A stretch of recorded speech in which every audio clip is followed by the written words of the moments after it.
কি গো গিন্নি, এটা কিসের ফর্দ? কোনো অনুষ্ঠান হবে নাকি? বিয়ে হবে গো। বিয়ে? কার বিয়ে? ভগবান শিবের সাথে দেবী পার্বতীর বিয়ে।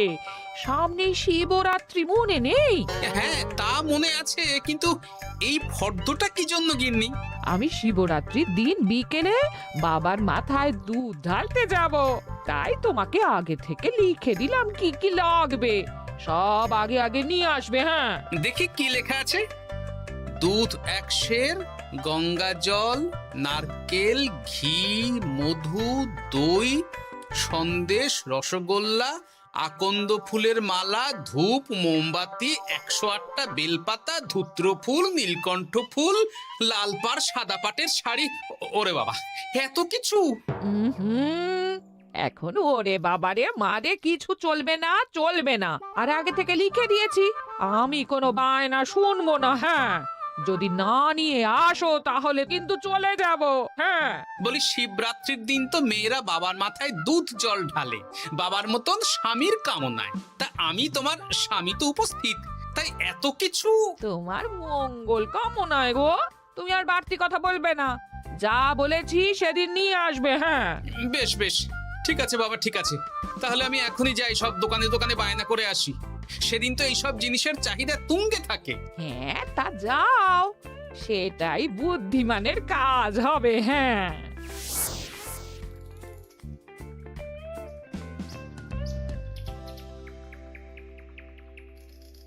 আরে এই তো পুটির বাবা, সকালে রাজসভায় গিয়েছিলে কিন্তু তেমন কোনো কথা হলো না। হ্যাঁ গোপাল দাদা, এখন কি যে করি।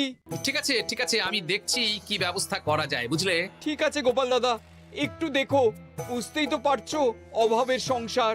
হ্যাঁ হ্যাঁ, কোনো চিন্তা করো না।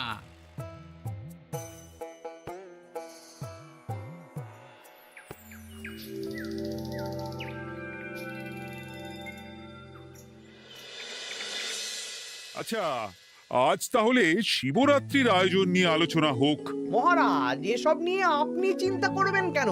আরে আমার মতন একজন মন্ত্রী থাকতে আপনার মাথা ঘামানোর কোনো দরকারই নেই। না না মহারাজ, একদম মন্ত্রী মশাইকে দায়িত্ব দেবেন না। উনি প্রত্যেকবার দায়িত্ব নিয়ে সব তালগোল করে দেন, আর সব শেষে বলেন আমার ভুল হয়ে গেছে, আমাকে ছেড়ে দিন। এই গোপাল গোপাল, একদম বাজে কথা বলবে না। আমি এখন ভালো হয়ে গেছি। ভালো না কালো?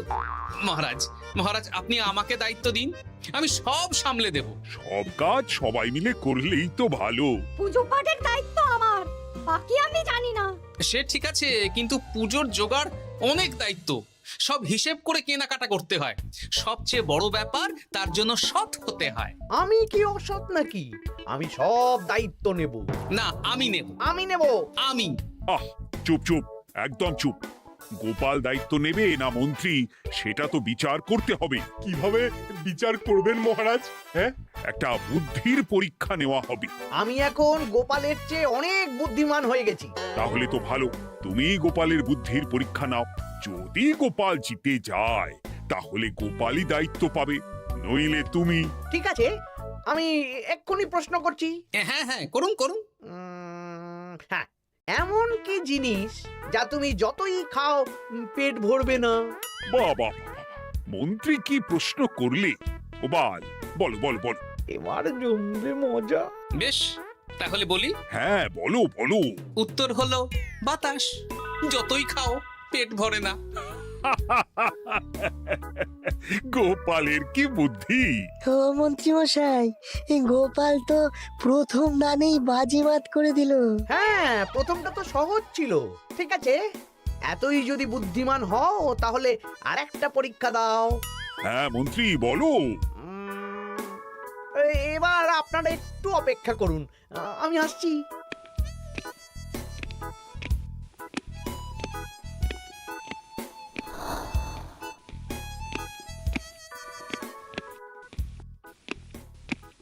এই তো মন্ত্রী এসে গেছে, আবার হাতে একটা খাঁচা।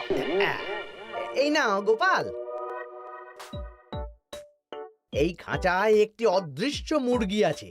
তুমি যদি বুদ্ধিমান হও তবে এর মাংস রান্না করে আজ নৈশভোজে মহারাজকে খাওয়াতে হবে। যদি না পারো, দায়িত্বের দও পাবে না। বেশ, তাহলে দিন, আমি রাতেই আসছি, রান্না করে নিয়ে আসছি। আপনারাও সবাই হাজির থাকবেন কিন্তু।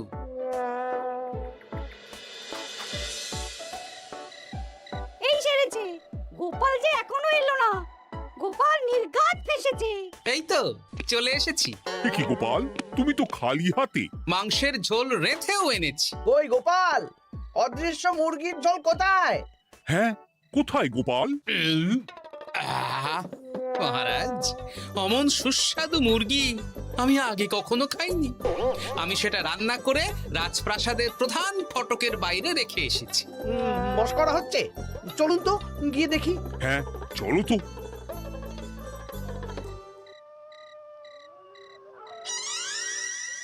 এ কি, এখানে তো কিছুই নেই, আমি তো দেখতে পাচ্ছি না।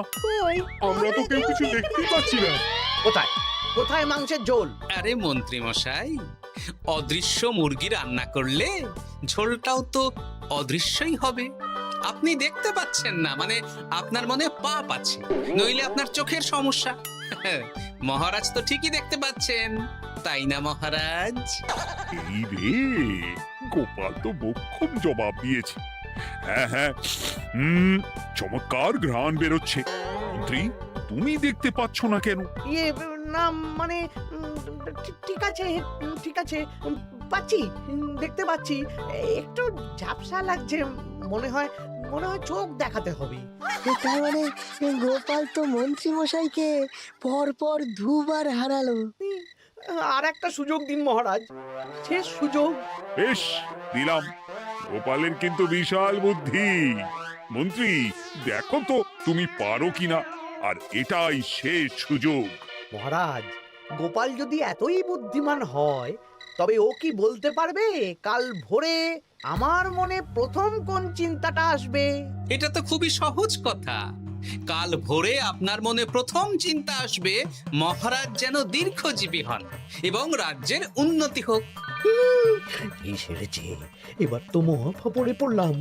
আমি যদি বলি না, এটা আমার চিন্তা ছিল না, তবে মহারাজের কাছে গর্দান যাবে। আর যদি বলি হ্যাঁ, তবে গোপালের বুদ্ধির কাছে আমাকে হার মানতে হবে। কি মন্ত্রী, বলো। হ্যাঁ, ঠিক বলেছ গোপাল, এটাই আমার চিন্তা ছিল। সাবাস গোপাল, সাবাস, কি তীক্ষ্ণ বুদ্ধি। তাহলে এই বুদ্ধির পরীক্ষায় বিজয়ী হলো গোপাল। জয় গোপালের জয়। তাহলে শিবরাত্রির পুজোর আয়োজনের দায়িত্ব এবার গোপালের। আমার আর কোনো চিন্তা রইল না। মহারাজ, গোপাল তো সব দায়িত্বই পেল, আমাকেও কিছু একটা দায়িত্ব দিন। আমিও একটা ঈশ্বরের সেবা করার সুযোগ চাই। আহ, তুমি তো হেরে গেলে। তাতে কি, ভালো কাজ করতে চাইছি, একটু সুযোগ দিন মহারাজ। বেশ, তাহলে তুমি গ্রামবাসীদের ভোগ প্রসাদ খাওয়ানোর দায়িত্বটা নাও। ধন্যবাদ মহারাজ। হ্যাঁ মন্ত্রী, মিলেমিশে কাজ করো, কিন্তু ঝামেলা করো না। না না, আমি সুষ্ঠুভাবে পালন করব। ঠিক আছে মন্ত্রী মশাই, তাহলে ওইটুকুই করুক, কিন্তু আমার কাজে কোনো বাধা দিতে আসবেন না। না না না, তোমার কাজে কোনো বাধা আসবে না। আমি ভোগ প্রসাদ বিতরণ, খাওয়া দাওয়া, এই সব ব্যাপারটা দেখব।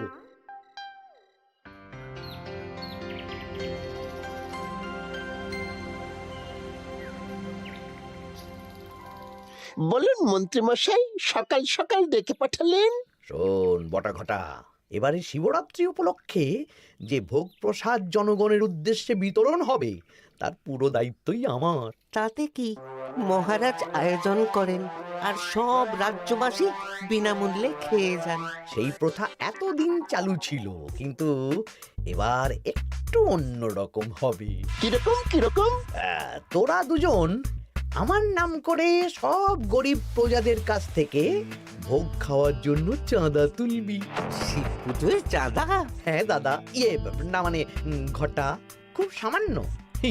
বাড়ি আর দোকানগুলোয় যাবি আর মাথা পিছু 1 আনা করে তুলবি, কেমন? বেশ, তারপর বলবি ঢালাও খাওয়ানো হবে, এলাহি আয়োজন। আচ্ছা ঠিক আছে। তবে ভুল করেও কোনো রাজসভাসদদের বাড়ি থেকে বা মান্যিগণ্যি লোকের বাড়ি থেকে এই চাঁদা তুলিস না যেন। না না, বুঝতে পেরেছি, তুলবো না। বলবি সারা রাত পুজো হবে, পরের দিন সকালে হবে প্রসাদ বিতরণ। কেমন?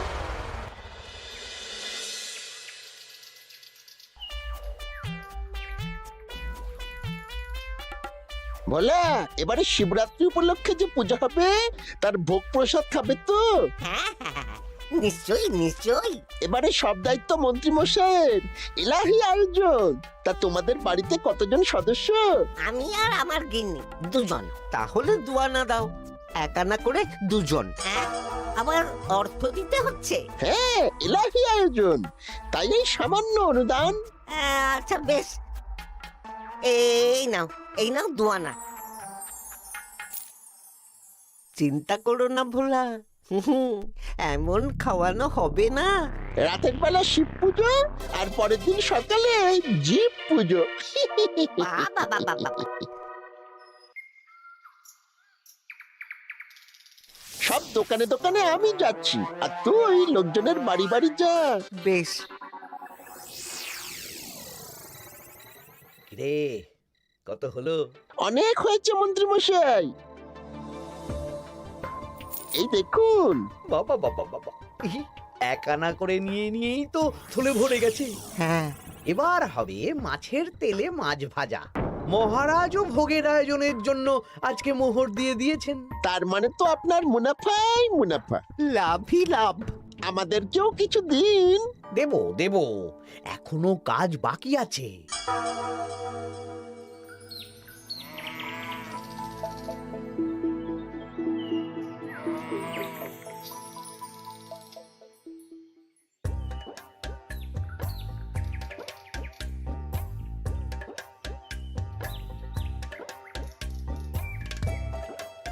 আরে আরে গোপাল দাদা যে, এত কিছু কি নিয়ে যাচ্ছ? এই তো শিবরাত্রির পুজো উপলক্ষে দশকর্মার বাজার রাজবাড়ি নিয়ে যাচ্ছি। এবারে তো এলাহি ভোগের আয়োজন, হ্যাঁ? রাতের বেলা শিব পুজো আর পরের দিন সকালে নাকি জীব পুজো। মন্ত্রী মশাই দায়িত্ব নিয়ে খাওয়াচ্ছেন। না না, খাওয়ার আয়োজন তো এমন কিছু নয়। আমি যতদূর জানি ওই খিচুড়ি, আলুর দম, ছেঁচড়া, পায়েস, চাটনি আর একটা করে মিষ্টি।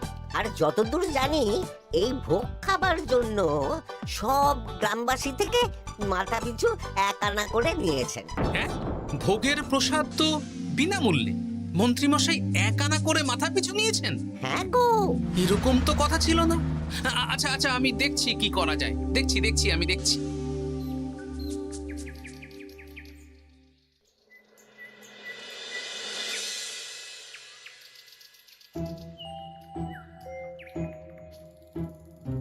ভায়া, বলছি তোমার কাছে মন্ত্রীমশাই এসেছিলেন?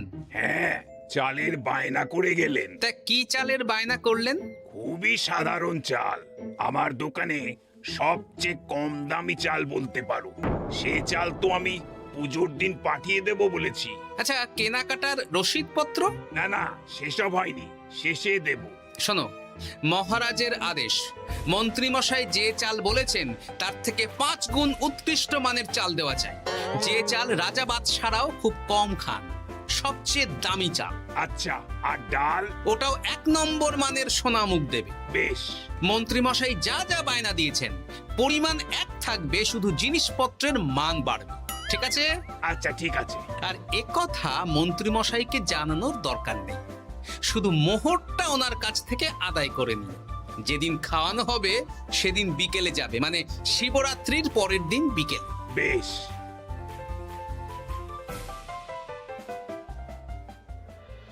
নাও ধরো গিন্নি, যা যা বলেছিলে সব কিনে এনেছি। এবার আমি মন্দিরে গেলাম, কেমন? ঠিক আছে গো, তুমি কি ভালো, হ্যাঁ? দীক্ষেতা। চললাম এখন ভিড় সামলাতে।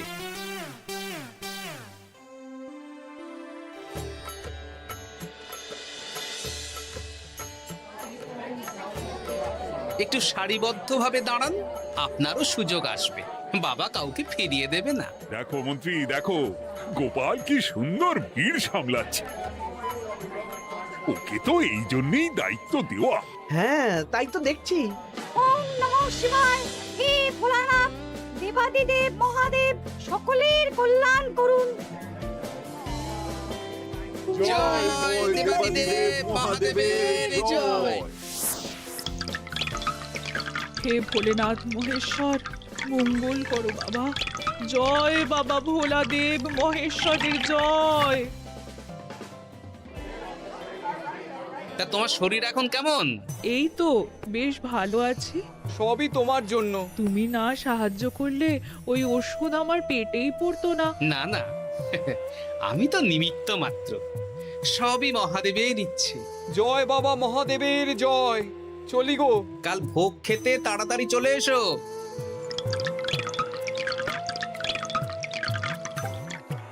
জয় দেবাদিদেব মহাদেবের জয়।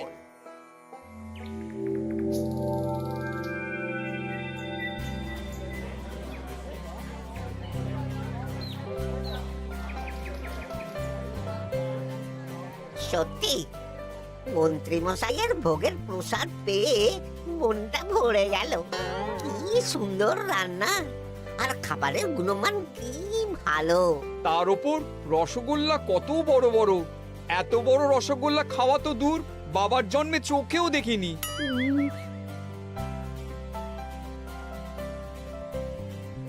এই সেরেছে।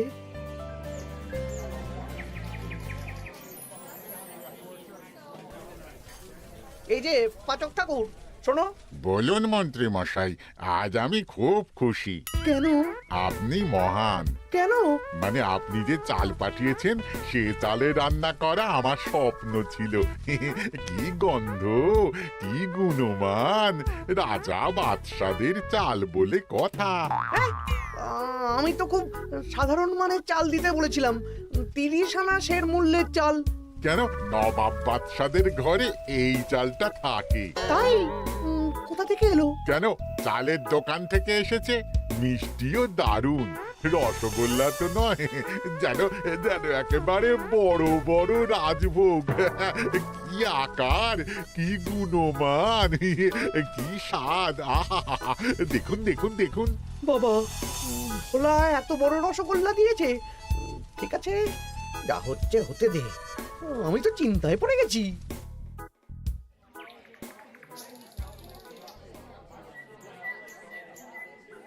মন্ত্রী, তুমি কি করেছো? তোমার নামে তো সবাই সুখ্যাতি করছে। না না, এই আর কি। আমি যা অর্থ দিয়েছি এই আয়োজনের জন্য তো তার চেয়ে 5 গুণ বেশি মোহর লাগবে, কিন্তু তুমি কি করে করলে? মন্ত্রীমশাই সত্যিই ভালো হয়ে গেছেন। দেখো গোপাল, দেখো মন্ত্রী সত্যি বদলে গেছেন। সবই তো জনগণের সেবার জন্য। কে জানে বাবা, কি গড়বড় হয়ে গেল।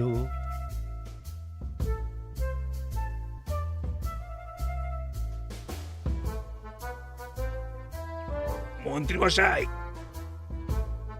বকেয়া পাওনা নিতে এলাম। আপনার মোট হয়েছে চালের 350 মোহর, মুগ ডালের 250 মোহর, আর মশলাপাতি 100 মোহর। হ্যাঁ, বলো কি? মন্ত্রী মশাই, ওই আপনার মোট বকেয়া 300 মোহর। আর আমার এই 150 মোহর। হ্যাঁ, চলুন মহারাজ, একটু মন্ত্রীমশাইয়ের বাড়ির দিকে ঢু মেরে আসি। চল। চলুন, ওনাকে গিয়ে ধন্যবাদ জানিয়ে আসি। এই না না না, আরে আরে আমি কি করে দেব? আমি কি চন্দ্রমুখী আলু দিতে বলেছিলাম? আমি কি করে দেব? না না, ও আপনাকে দিতেই হবে। হ্যাঁ, কি বলছো মন্ত্রী? তুমি এত ভালো কাজ করেছো, এত বড় মুখ করে সকালে বললে যে সবই জনগণের সেবার জন্য। আরে আমি কিভাবে জানবো যে এত খরচ হয়ে যাবে? কেন মন্ত্রীমশাই, আপনি তো গ্রামবাসীদের থেকে অর্থ নিয়েছেন, মাথা পিছু 1 আনা করে। হ্যাঁ, মানে এসব তো কথা ছিল না। এই সেরেছে, গোপাল কি করে জেনে গেল? এসব কথা কি আর চাপা থাকে? আর সেই জন্যই তো আপনি ভালো মানের খাবার খাইয়েছেন। সত্যি তো, যে মানের খাবার খাওয়ানো হয়েছে তা কৃষ্ণনগর কেন, আশেপাশের কয়েকটা নগরের লোকও এই জিনিস চোখে দেখেনি, আর তাই তুমি অর্থ আদায় করেছো। না মানে, আমি বুঝতে পারছি না, আমার অনুমতি ছাড়া এগুলো হলো কি করে? মন্ত্রী মশাই, বকেয়া পাওনা দিন, নইলে খারাপ হয়ে যাবে বলে দিচ্ছি। হয়ে গেল, আমি ভিখারি হয়ে গেলাম। অগিন্নি, মোহরের থলেগুলো নিয়ে এসো, গয়নাগাটি নিয়ে এসো। আমাকে পথে বসিয়ে দিল। কে কে আমার এত বড় সর্বনাশ করলো? আমি মন্ত্রী মশাই, আমি। আপনি যখন চাঁদা তুলে ভালো খাওয়াতে চাইছেন, তাই সবচেয়ে ভালো খাওয়ানোর ব্যবস্থা করে দিলাম, তাও আবার আপনার ঘাড় ভেঙে। আমার সর্বনাশ হয়ে গেল।